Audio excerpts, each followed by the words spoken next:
నమస్తే, నేను మీ పద్మావతి. ఈరోజు మనతో పాటు ప్రముఖ ఆధ్యాత్మికవేత్త మరియు జ్యోతిష్య విశాల డాక్టర్ వేణుగోపాల్ గురువు గారు ఉన్నారు.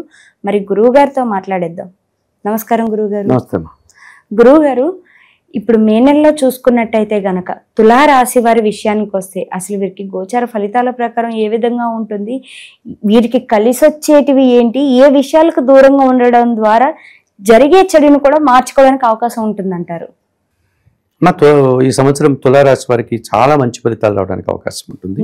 అందులో నూతన సంవత్సరం నుంచి వాళ్ళకి బాగా ఉంది, మే నెల నుంచి ఇంకా బాగుంది అటువంటి అవకాశం కనిపిస్తుంది. ఎందుకంటే ముఖ్యంగా వారికి గురువు భాగ్యంలోకి వెళ్తున్నాడు మే 14 నుంచి. ఇప్పుడు ఇన్ని రోజులు అష్టమ గురువు ఉన్నవాళ్ళు, ఈ డయాబెటిక్ లాంటి వ్యాధులు ఉన్నవారు దీర్ఘకాలికంగా, అంటే షుగర్ వ్యాధులు ఉన్న వాళ్ళకి కాస్త ఇబ్బందికరంగా ఉంటుంది. అవి అప్ అండ్ డౌన్ అవుతూ ఉంటాయి, పెరగడం తగ్గడం, లో షుగర్ అని హై షుగర్ అని ఇలాంటి ఇబ్బందులు పడుతూ ఉంటారు. పనులు కూడా అష్టమంలో గురువు ఉంటే ఆటంకాలు ఏర్పడుతూ ఉంటుంది. ఆర్థిక సమస్యలు, అనారోగ్య సమస్యలు, అనుకున్న పనులు ముందుకు అవన్నీ తొలగిపోతాయి. ఇప్పుడు మే 14 నుంచి గురువు భాగ్యానికి వచ్చాడు కాబట్టి తప్పనిసరిగా వీరికి మంచి ఫలితాలు రావడానికి అవకాశం ఉంటుంది. అలాగే కుజుడు కూడా దశమ భావంలోనికి వస్తున్నాడు వారికి, తులారాశి వారికి. కుజుడు దశమ భావంలోనికి వస్తే రియల్ ఎస్టేట్ వ్యాపారాలు బాగుంటుంది, భూములు కొనుగోలు బాగుంటుంది, వ్యవసాయ రంగంలో ఉండే రైతులకి బాగా ఉంటుంది, వాహనాలు సహకరిస్తాయి. పాత వాహనాలైనా సరే ఇబ్బంది పెట్టకుండా మనం అనుకున్నటువంటి గమ్యాన్ని చేర్చుకుంటూ వెళ్తాయి. అవి రిపేర్లు లాంటి ఇబ్బందులు ఆటంకాలు లేకుండా ముందుకు వెళ్ళేటువంటి పరిస్థితి. బుధుడు కూడా అనుకూలంగా ఉన్నాడు, అంచేత వ్యాపారాలు బాగా కలిసి వస్తాయి, నూతన ఉద్యోగాలు రావడానికి అవకాశం ఉంటుంది. ఆర్థికపరమైన ఆదాయం వస్తుంది వారికి. ఎప్పుడో మనం ఇచ్చినటువంటి డబ్బులు వారు తెచ్చి మనకి ఇస్తారు, మనం మర్చిపోయి కూడా ఉంటాం. అయ్యా మీరు ఈ టైంలో నాకు సహాయం చేశారు, నేను ఇన్ని రోజులకి ఇప్పటికి నేను బాగున్నాను, మీకు ఇవ్వాలనిపించింది. మనం ఊహించకుండా మనం వాళ్ళని గుర్తుపెట్టుకోకపోయినా వారే గుర్తుపెట్టుకొని వచ్చి మనకు తెచ్చిస్తారు. ఆకస్మిక ధనం అంటారు, మన ధనమే మనం రాదు అనుకున్నాము, లేకపోతే దాన్ని మర్చిపోయాము, అది వచ్చేటువంటి అవకాశం కనిపిస్తుంది. అట్లాగే శని భగవానుడు అనుకూలం, 6వ ఇంట్లోకి శని వచ్చేసాడు. శని 6వ ఇంట్లోకి వస్తే చాలా సుఫలితాలను ఇస్తాడు. కొంతమంది శత్రువుల్ని మిత్రులుగా మారుస్తాడు, వ్యవసాయ రంగంలో అభివృద్ధి ఉంటుంది, పోటీ ప్రపంచంలో సింపుల్గానే వీరు విజయాన్ని సాధించేస్తారు. ఇంటర్వ్యూల్లో పెద్ద కష్టపడరు, పెద్ద ఎఫర్ట్ ఏమి ఉండదు, కానీ వీళ్ళకి మంచి ఫలితాలు వచ్చేస్తాయి. పరీక్షలు అలా రాస్తారు, ఏదో అనారోగ్యం నాకు బాగలేదు అని మీ పరీక్షలు రాస్తాడు, మంచి ఫలితాలు వచ్చేస్తాయి. ఆ రోజు అస్సలు బాగాలేదండి, మా పాపకి జ్వరం వచ్చేసింది, ఆ పరీక్షలోనే మంచి మార్కులు వచ్చాయి అని మాకు కొంతమంది చెప్తూ ఉంటారు, తల్లిదండ్రులు మనం వింటూ ఉంటాం. ఇలాంటి సుఫలితాలు రావడానికి అవకాశం ఉంటుంది. శని 6వ ఇంట్లో ఉన్నప్పుడు వాళ్ళు తక్కువ పనితోనే ఎక్కువ ఫలితాన్ని పొందడానికి అవకాశం ఉంటుంది. అనుకున్న పనులు చాలా వరకు నెరవేర్తించుకోగలుగుతారు. పనివారి సహకారం పుష్కలంగా ఉంటుంది. ఇంట్లో మన కింద పనిచేసే పనివారు కానీ, లేకపోతే ఆఫీస్లో మన కింద చిన్న ఉద్యోగులు ఉంటారు, వారు మనం పోయేటప్పటికే సగం పని చేసేసి ఉంటారు. అయ్యా నేను ఈ పని చేశాను మీరు వచ్చే లోపల అంటారు. మనకు చాలా సౌలభ్యం అవుతుంది ఆ పని పూర్తి చేయడానికి. ఆ రకంగా చిన్న చిన్న పనివారి యొక్క సహకారంతో మనం చాలా కార్యక్రమాలు పూర్తి చేస్తూ ఉంటాం. కొన్ని సందర్భాల్లో పనివారి సహకారం లేకనే మనం చాలా పనులు ఆగిపోతూ ఉంటాయి. అటువంటిది వీరికి అనుకూలంగా ఉంది ఈ తులారాశి వారికి. అలాగే రాహువు కూడా అనుకూలంగా ఉన్నాడు. మే 18 వరకు వీరికి 6వ ఇంట్లో రాహు ఉన్నాడు, ఆ తర్వాత 5వ ఇంటికి వస్తున్నాడు. సో ఆయన ఒక్కడే కొంచెం పంచమ రాహువు కాబట్టి కొంచెం జాగ్రత్తలు తీసుకోవాలి ఉంటుంది. కేతువు బాగా ఉన్నారు వీరికి. ఇన్ని రోజులు కేతు 12 ఇంట్లో అట్లా ఉన్నాడు, ఇప్పుడు కొంచెం అనుకూలంగా మారుతున్నారు కేతు. అందువల్ల వీరికి ఈ సంవత్సరం రాహువు బాగా లేడు, సూర్య భగవానుడు కొంచెం బాగా లేడు, రాహు పంచమానికి వచ్చేటువంటి అవకాశం ఉంటుంది. శుక్రుడు కూడా అప్పుడప్పుడు కొంచెం బాగాలేడు. మిగతా గ్రహాలన్నీ చాలా బాగా ఉన్నాయి. అనుకున్న పనులన్నీ ఈ సంవత్సరం పూర్తి చేస్తారు. మీరు అనుకున్నట్టుగా నూతన గృహాలు ఈ సంవత్సరం వారు కొనడం కానీ, నిర్మాణం చేయడం కానీ, భూములు కొనుగోలు చేయడం కానీ, వాహనాలు కొనుగోలు చేయడం కానీ, విద్యార్థులకు ఉద్యోగాలు రావడం కానీ ఇవన్నీ జరగడానికి అవకాశం. గురువుగారు, మరి రియల్ ఎస్టేట్ రంగంలో ఉన్నవారు ఉంటారు, కొని తిరిగి అమ్ముబడులు చేసేవారు, మరి వీరికి అనుకూలంగా ఉండే అవకాశం కనిపిస్తుంది అంటారు? ఎక్కువగా కనిపిస్తుందమ్మా. ఈ మే నెలలో వారికి అమ్మినా లాభాలు వస్తాయి, కొనుగోలు చేసినా వాటి ద్వారా మంచి లాభాలు వస్తాయి. అంటే ఇప్పుడు కొనుగోలు చేసిన ఇమ్మీడియట్ గా అమ్మినా కానీ అంతకంటే మంచి ఫలితం వస్తుంటుంది. ఆ రకంగా వీరికి భూములు కొనుగోలు వల్ల లాభం ఉంది, అమ్మకం వల్ల లాభం ఉంది, వాహనాలు కొనుగోలు వల్ల కూడా లాభాలు ఉంటాయి. మంచి వాహనాలు కొనుక్కోగలుగుతారు. పాత వాహనం ఉంటే దాన్ని అమ్మేస్తే అది కూడా నష్టం పోదు, మంచి డబ్బులకే వస్తాయి. అటువంటి సౌకర్యాలు బాగున్నాయి. కోర్టు కేసుల నుంచి కూడా బయటపడతారు తులారాశి వారు. ఎప్పటి నుంచో పెండింగ్లో ఉన్నటువంటి కోర్టు కేసుల నుంచి బయటపడతారు.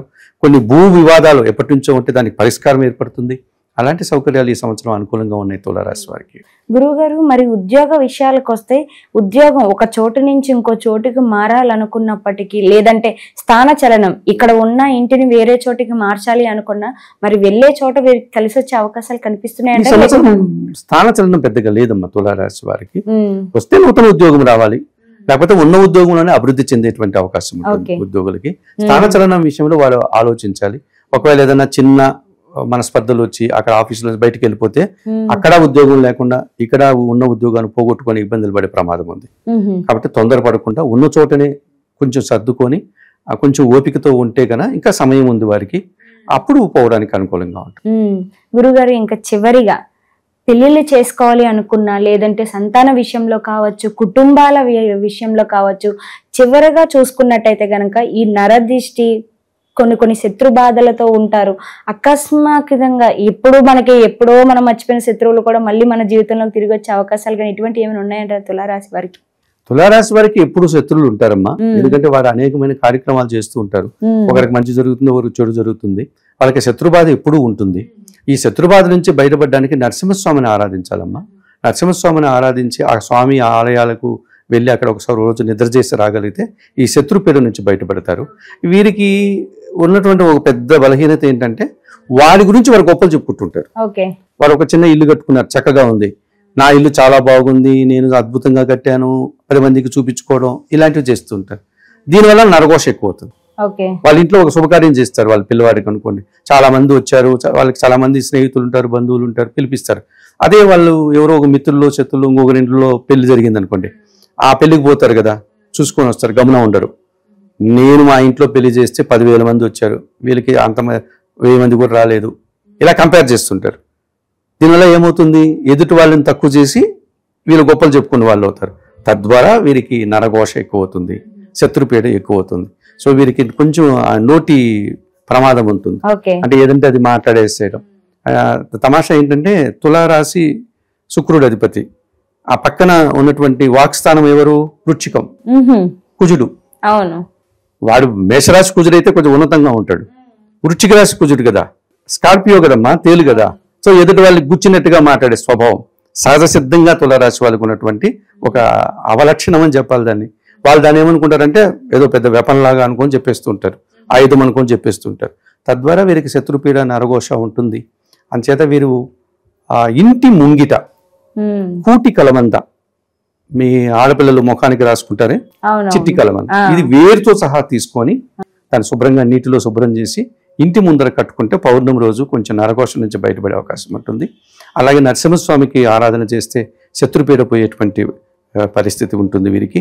ఇక రాహు పంచమలో ఉన్నాడు, రాహు పంచమ స్థానంలో ఉంటే 5వ స్థానంలో సాంప్రదాయ వ్యతిరేకమైనటువంటి స్నేహాలు. పంచమం అంటే సంతానం, పంచమం అంటే ఉపాసన, పంచమం అంటే ఆలోచన, పంచమం అంటే ప్రేమ, inter caste marriages, inter religion marriages, ఇటువంటివి వాటిలో చిక్కుకుండే ప్రమాదం ఉంది, అమ్మాయిలు కానీ అబ్బాయిలు కానీ. తులారాశి వారు మే 18 తర్వాత పంచమంలోకి రాహు వస్తున్నాడు కాబట్టి ఈ ప్రమాదం ఉంది. దీని ద్వారా వివాదాలు, కుటుంబంలో ఒప్పుకోకపోవడం, మన జాతి కాదు, మా మతం కాదు అనడం, ఇలాంటి సమస్యలు. కాబట్టి వీటిలో కొంచెం జాగ్రత్తలు తీసుకుంటే వాటి నుంచి బయటపడేటువంటి అవకాశం ఉంటుంది. కనకదుర్గ అమ్మవారిని దర్శించుకోవడం, శ్రీదేవి ఖడ్గమాల స్తోత్రం చదవడం, అమ్మవారికి కుంకుమ పూజాది కార్యక్రమాలు చేయడం, ఎర్రటి పూలమాల సమర్పించడం, కొంచెం మనం జాగ్రత్తగా నేనేమన్నా తప్పుడు అడుగు వేస్తున్నానా, ఇది కుటుంబపరమైనటువంటి నాకేమైనా ఇబ్బంది వస్తుందా, అశాంతిగా నేను కొని తెచ్చుకుంటున్నాను ఆలోచించి జాగ్రత్త పడితే తులారాశి వారి మంచిది. గురుగారు, ఇంకా చివరిగా పరిహారాల విషయానికి వస్తే కొన్ని విషయాలకు పరిహారాలు కూడా మీరు వివరించారు. కానీ అన్నిటిలోనూ మంచిగా శుభ ఫలితాలు చూడాలి అనుకుంటే గనక ఎటువంటి పరిహారాలు చేసుకోవాలంటారు? ఏ మంత్రాన్ని జపించడం ద్వారా ఇంకాస్త శుభ ఫలితాలు వస్తాయంటారు? నిత్య గణపతి ఆరాధన చేస్తూ నరసింహస్వామిని స్మరించుకుంటూ వీరు ఎప్పుడూ కూడా, తులారాశి వారు కదా, శుక్రుడు కదా అధిపతి, లక్ష్మీ పూజలు నిర్వర్తించుకుంటూ ఉగ్రం వీరం మహావిష్ణుం జ్వలంతం సర్వతోముఖం నృసింహం భీషణం భద్రం మృత్యుం నమామ్యహం అనే నరసింహస్వామి మంత్రాన్ని చేసుకుంటే శత్రుపీడ నుంచి అలాగే నరఘోష పీడ నుంచి బయటపడడానికి అవకాశం.